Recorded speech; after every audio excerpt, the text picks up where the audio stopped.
இயேசு கிறிஸ்துவின் நாமத்தினாலே இந்த காலை நேரத்தை உங்களை வாழ்த்துகிறேன். மீண்டுமாக ஒரு புதிய நாளை நாம் காணும்படியான பலத்தை கர்த்தர் நமக்கு தந்திருக்கிறார். எப்படி இருக்கீங்க எல்லாரும்? ஆண்டவருடைய சமூகத்தில் இந்த காலை நேரத்திலே நாம் வந்திருக்கிறோம். ஆண்டவர் நம் துதிகளிலே மகிமைப்படுகிற ஆண்டவர்.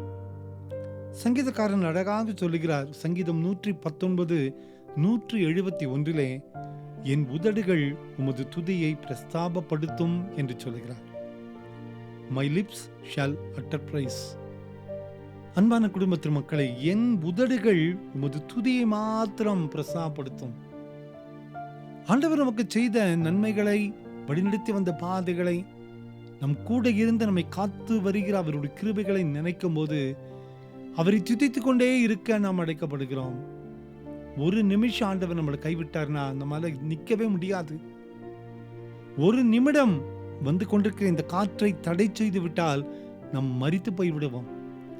ஒரு நிமிடம் நாம் மூச்சு விட மறந்து போனோமையானால் நம் ஜீவன் நம்மை விட்டு போய்விடும். நமது சரீரத்தில் ஓடிக்கொண்டிருக்கிற ரத்த ஓட்டங்கள் ஒரு நிமிஷம் தடைப்பட்டால், ஒரு இமைப்பொழுது தடைப்பட்டால் நமது ஜீவன் முடிந்து போய்விடும்.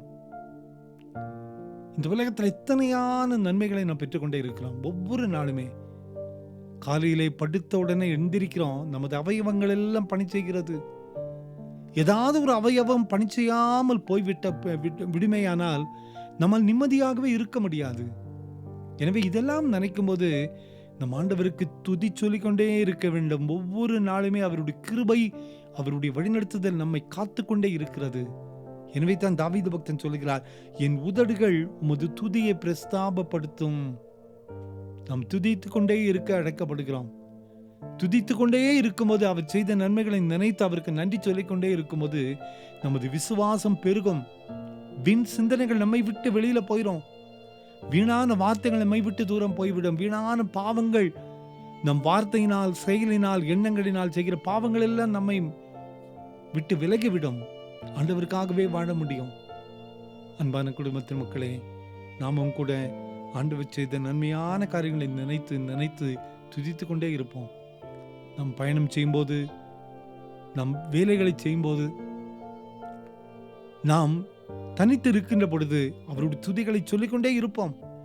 நம் உதடுகள் ஒரு நாளும் வெறுமனே இல்லாதபடி அவருடைய துதிகளை சொல்லிக்கொண்டே இருக்கும்போது கர்த்தர் நம்மை கொண்டு பெரிய காரியங்களை செய்வார். கவலைப்படாதிருங்கள். நம் வாழ்க்கையில் எப்படிப்பட்ட பாடுகள் இருந்தாலும் கூட நாம் துதிக்கிற துதி நமக்கு விடுதலை தந்துவிடும். அந்த நம்பிக்கையோடு இந்த புதிய நாளை ஆரம்பிப்போம். ஆண்டவரே, உம்மை துதித்து கொண்டே இருப்பேன், என்னை பலப்படுத்தும் என்று சொல்லி நம்மை அர்ப்பணிப்போம். கர்த்தருடைய கரம் நம்மோடு கூட இருக்கட்டும். ஜெபிப்போமா?